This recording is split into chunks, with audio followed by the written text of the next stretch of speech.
What's up, everybody? Welcome to Podcast Now. I'm Alex, and in this video, I want to talk about Skull and Bones. Now, I'll make sure I say this right off the jump so there's no confusion here. I'm not going to be playing the leaked video. That I would assume very heavily get me in massive trouble with Ubisoft, with really anybody. So I'm not going to be showing, we'll show the trailer, we'll show the gameplay that's publicly available, but I will not show the leak. However, I did watch the leak. I will say that out loud. I think that's fair to say. And I think the entire video is like 6.5 minutes. There's other places sharing it around where it's 4 minutes and they cut off, I believe, the beginning. The beginning of the video isn't shown in some of those videos. But I suggest, if you guys want to find it, look it up. It's on Video Game Chronicles. It's on Reddit, I believe, before it gets taken down. It's, I think, worth watching just so everybody kind of gets a sense of what's going on. But I want to describe it a little bit, and I do want to talk about my concerns with the game. My prime concern is,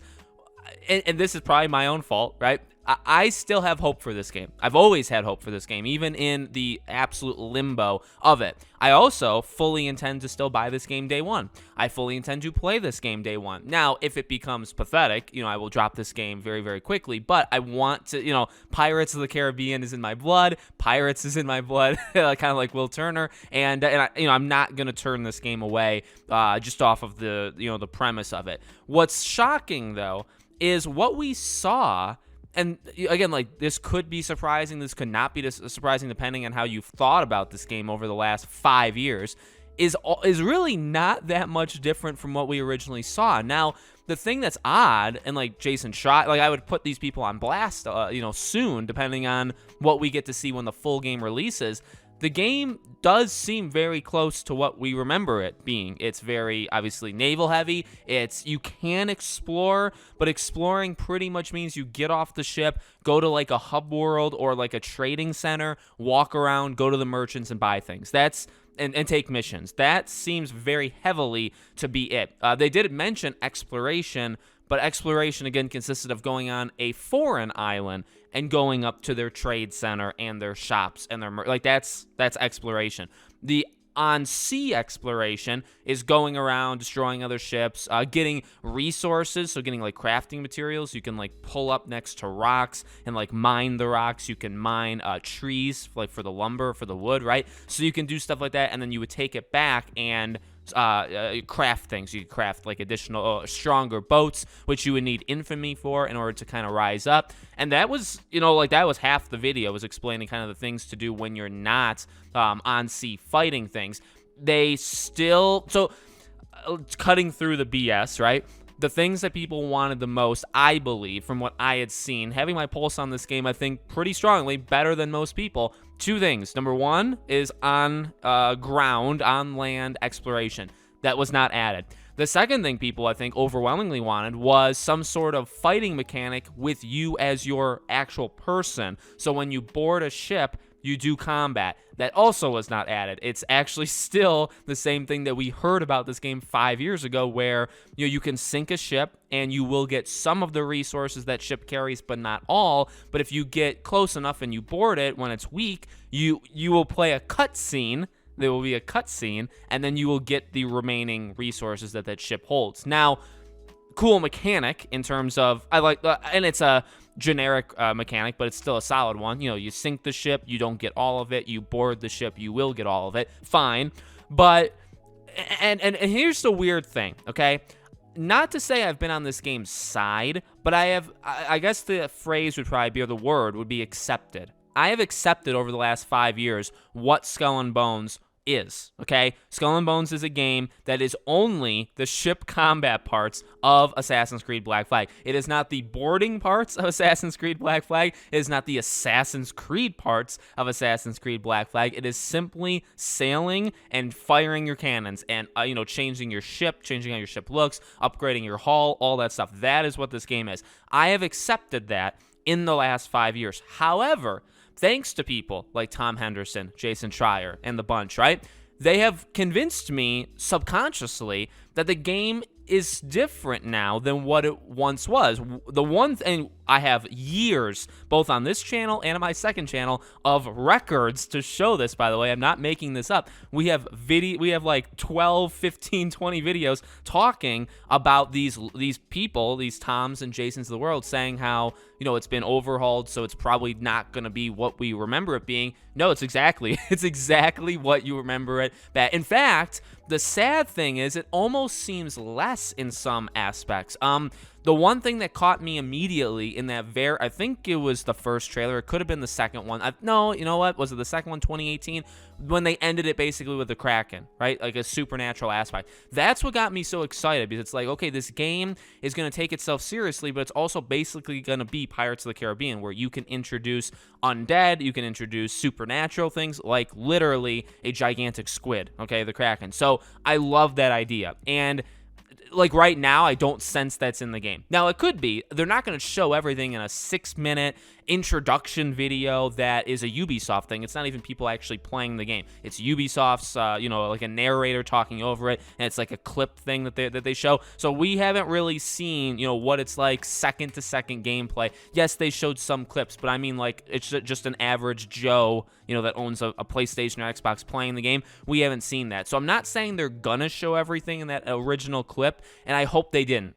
Because a couple things that we're missing, right? Besides the fact that we are just not going to get exploration on land, and we're also not going to get actual sword fighting or shooting pistol mechanics in this game. It's not going to happen. Maybe as a huge update, like a Skull and Bones 2.0, but we're not getting that at launch. Okay, so those things aside, some of the things that I found to be missing in that video were any kind of weather elements. There was nothing. The sea was very calm. And if you remember, another thing that really stood out about Black Flag was, remember when the waves would just be absolutely killer and it would be like the greatest? It felt like you were in Pirates of the Caribbean at World's End at the end with the Maelstrom and you're going around fighting the Flying Dutchman. It literally felt like that, okay? I swear to God, okay? Are you listening, Ubisoft? And this is coming from one of the most passionate people about your game and about Pirates of the Caribbean, pirates in general in the world, okay? You better have that in your game. There better be rain. It better be able to rain in this goddamn game, okay? I want to see it. I want to see the sky dark. I want to see it pouring, which, by the way, I do believe they said that was going to be in the game back in 2017. But again, things have changed. Have they really? I don't know, right? It's very confusing.